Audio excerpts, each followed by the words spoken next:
Bonjour Céline. Salut Stéphane. Alors, j'avais hâte de te retrouver parce qu'on a eu quelques suggestions et de gens Mhm. différents. La même suggestion est arrivée 3 fois au cours des derniers jours. Ah, Petite énigme, c'est un état dans lequel on se retrouve malheureusement trop souvent et particulièrement dans les derniers mois et les dernières années. Un état qui est hmm. nécessaire à notre survie, mais qui devrait être là de façon sporadique et non de façon permanente. Et cet état commence par le S. Je sais. Le stress. Trop Exactement. facile. Exactement. Oui, hein, je pense que j'ai donné trop d'indices. Le Ouais. stress qui est si présent dans notre société et le psychologue avec lequel je collabore, Gilbert, dit que souvent maintenant, les gens ne ressentent plus ou n'ont pas l'impression d'être dans un état de stress.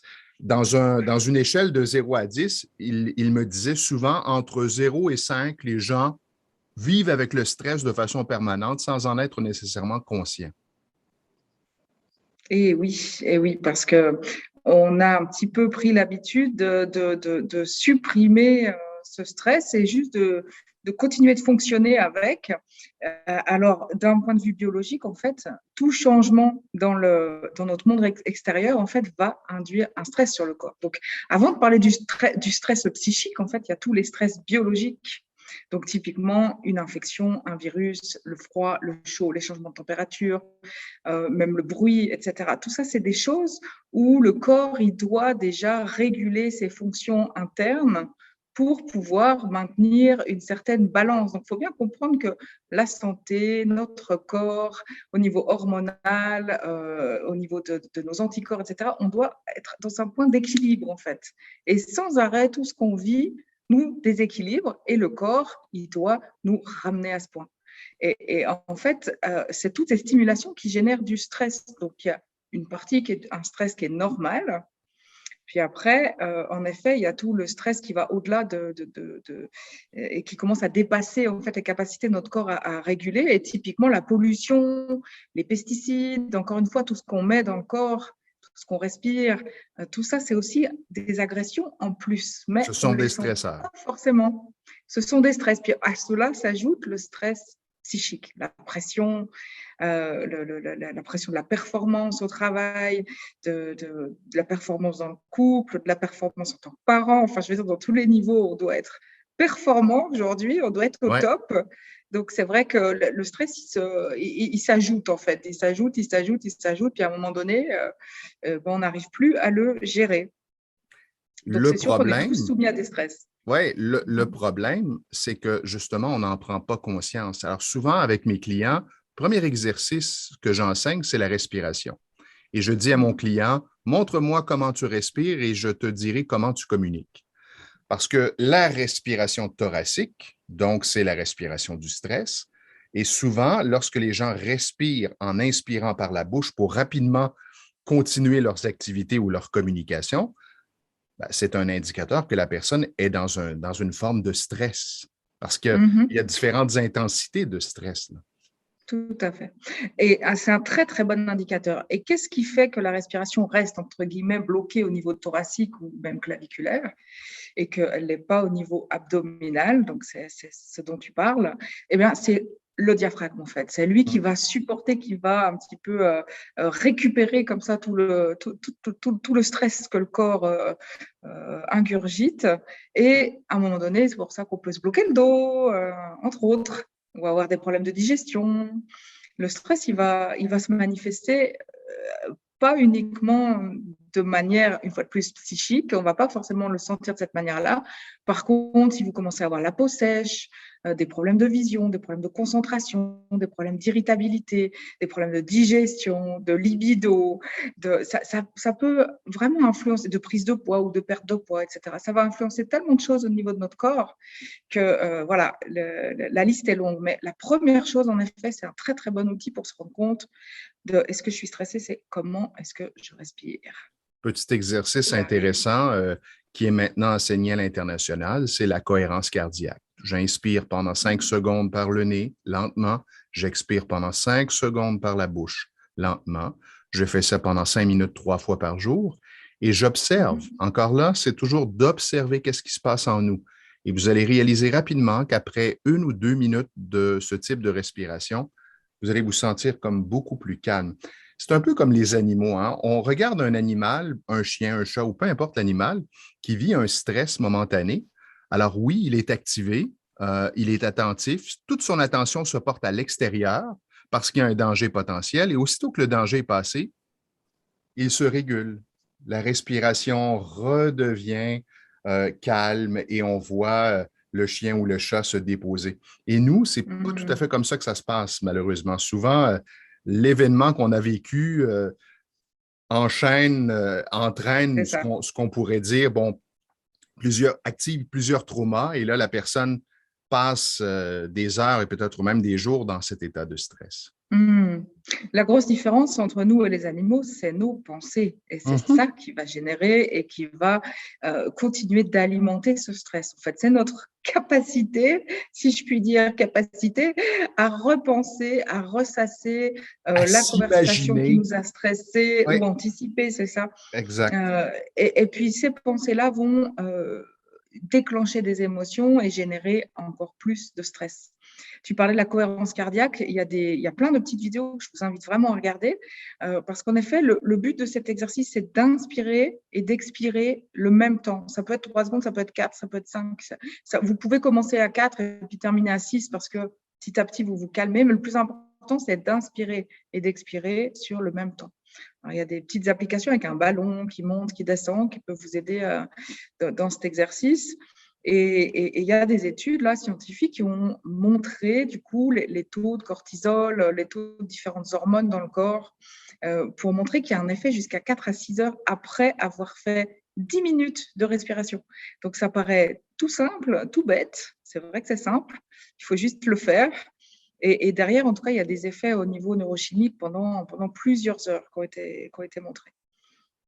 Alors, c'est de l'expérimenter sur une base régulière pour observer et rapidement, lorsqu'on se retrouve dans cet état, moi, je le vis avec des clients pratiquement tous les jours, et lorsque le client fait l'exercice devant moi, il observe tout de suite un changement, il y a un calme qui s'installe et la personne va même me dire, parce que moi, je lui suggère de se fermer les yeux, elle va me dire, wow, j'ai l'impression d'avoir décroché, comme si j'étais en vacances momentanément. C'est fascinant. Et oui, comprenons maintenant qu'est-ce qui se passe quand on fait cet exercice. En fait, on régule la respiration. On entre dans un rythme comme ça avec la respiration. Et la respiration va entraîner en fait le rythme cardiaque. Donc, de la même façon, le rythme cardiaque, il va comme ça augmenter sur l'inspire, augmenter en termes de fréquence et diminuer sur l'expire. Et puis, parce qu'en fait, le rythme cardiaque, il n'est jamais complètement stable. Il est sans arrêt en train d'augmenter, en train de diminuer.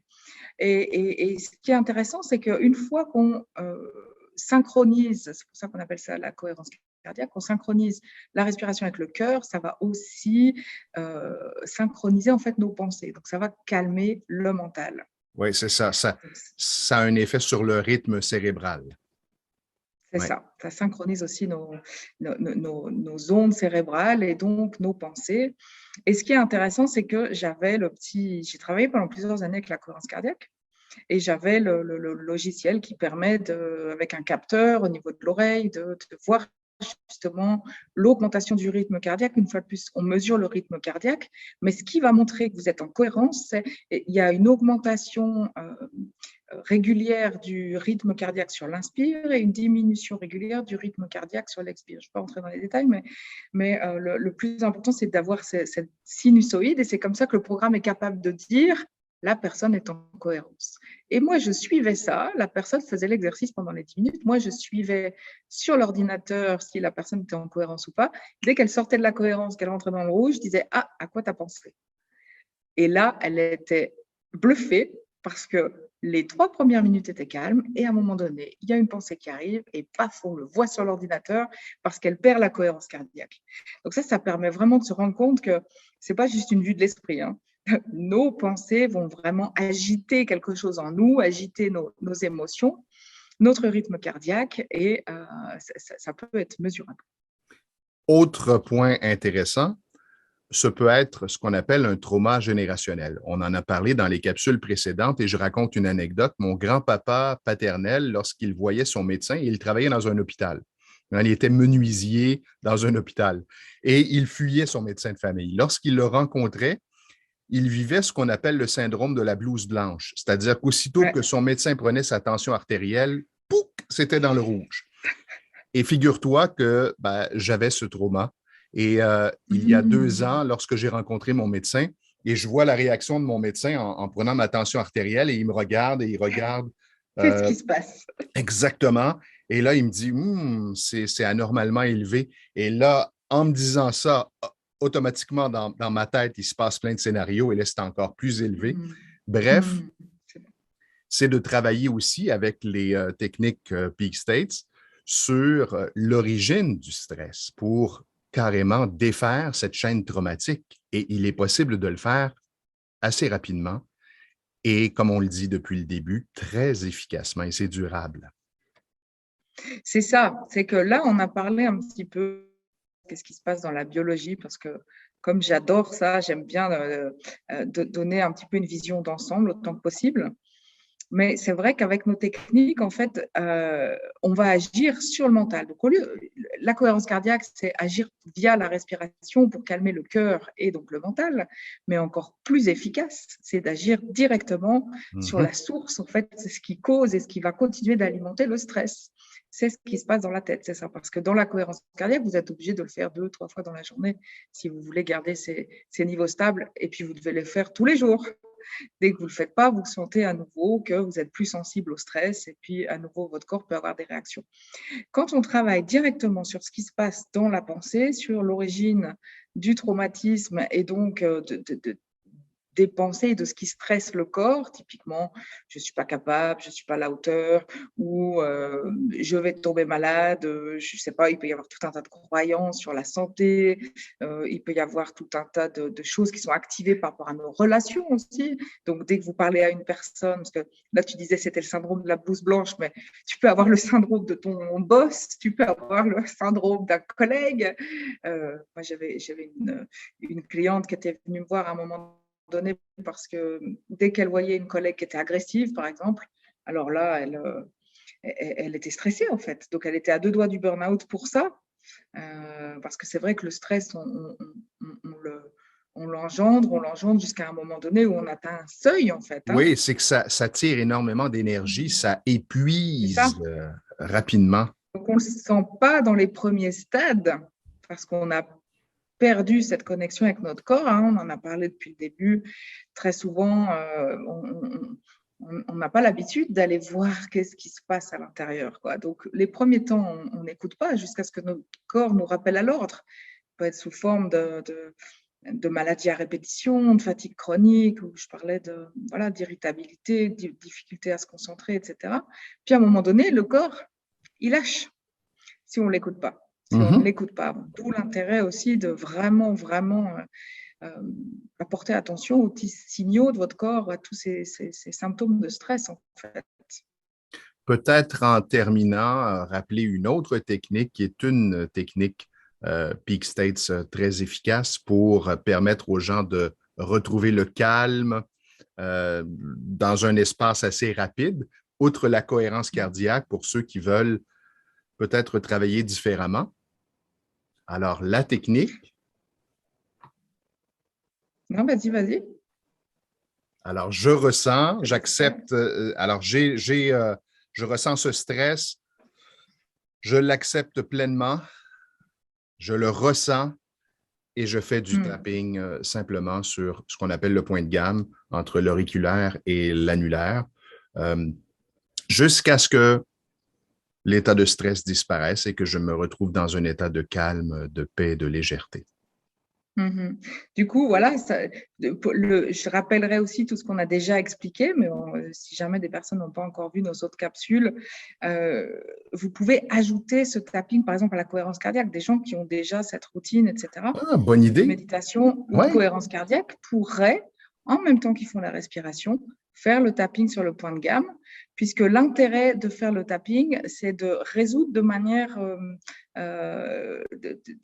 définitive en règle générale. Donc, si vous arrivez à être connecté à votre émotion, à faire le tapping, probablement que vous aurez besoin de faire de moins en moins longtemps et de moins en moins souvent la cohérence cardiaque ou la méditation, parce qu'au fur et à mesure, vous allez guérir des choses, en fait, simplement, et des émotions de manière durable, en fait.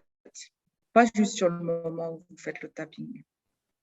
Et prenez un petit moment à tous les jours pour observer votre état, votre niveau de stress. Parce que comme on baigne dans cet état avec ce qui se passe depuis plus d'1 an et demi, ça contribue également à tout ça.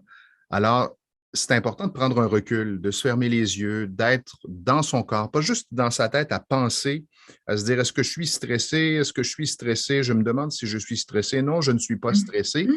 Mais simplement descendre votre attention dans votre corps et vous allez observer des tensions. Vous allez avoir des indicateurs très, je dirais, très efficaces qui vont vous envoyer le signal que, il y a quelque chose, il y a une perturbation à l'intérieur de mon corps. Ouais. Des fois, la première chose qu'on note, en fait, surtout si on n'a pas l'habitude de faire de la méditation ou de prendre soin de soi, première chose qu'on peut noter quand on se demande, tiens, est-ce que je suis stressée? Et quand on ferme les yeux, comme tu l'invites à le faire, non, je ne sens rien. Mais observez déjà les pensées. Parce que les pensées partent dans tous les sens. Alors, probablement qu'il y a quand même du stress et ça peut être le premier indicateur avant de pouvoir vraiment descendre dans le corps. Observez les pensées déjà. Et tu vois, c'est devenu un réflexe, c'est que là, le signal a coupé momentanément. Alors, on t'a vu figé et j'ai ressenti un peu de stress intérieur. Alors, je me dis, tiens, je disais, pourquoi pas? Dans ces cas-là, observez ce qui se passe dans votre tête. Je ne sais pas si vous avez entendu du coup ce que je disais. Oui, on a entendu par la suite. Je disais d'observer les pensées, d'accord, voilà. Alors oui, effectivement. Ça t'a détendu rapidement? Oui, absolument. Et ça devient un automatisme. C'est ce qui est intéressant. Et cette technique du tapping, on peut la faire partout. C'est-à-dire que je place ma main sur ma jambe discrètement en réunion et je fais du tapping si je ressens une émotion qui, pour moi, n'est pas une émotion positive, ou même si je ressens une émotion positive, parce qu'on l'a mentionné également, toute émotion est trauma selon la définition du modèle de l'Institute for the Study of Peak States. J'ai vu que ça avait eu pas mal de succès, d'ailleurs, le fait de comprendre qu'il existait des traumas positifs aussi. Mais pour revenir à l'idée de faire le tapping même discrètement, vous pouvez même juste appuyer sur ce point, en fait. Donc, vous avez vos mains posées sur vos genoux ou sur votre ventre et vous pouvez simplement appuyer sur ce point, en fait, le presser. Ça peut suffire aussi.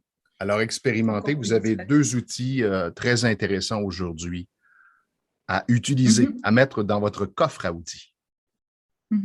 Et puis, je serais très curieuse d'avoir la description de vos symptômes de stress. Qu'est-ce qui fait que vous êtes capable de vous dire à un moment donné, tiens, je suis stressée. Voir comment est-ce que ça se manifeste. Et puis, du coup, peut-être on pourra aller encore un peu plus en détail, donner des exemples et puis répondre particulièrement à vos demandes. Alors, écrivez-nous. Ce sera avec grand plaisir. Merci Céline. Au revoir Stéphane, à la semaine prochaine. Bonne journée dans la détente. Oh oui.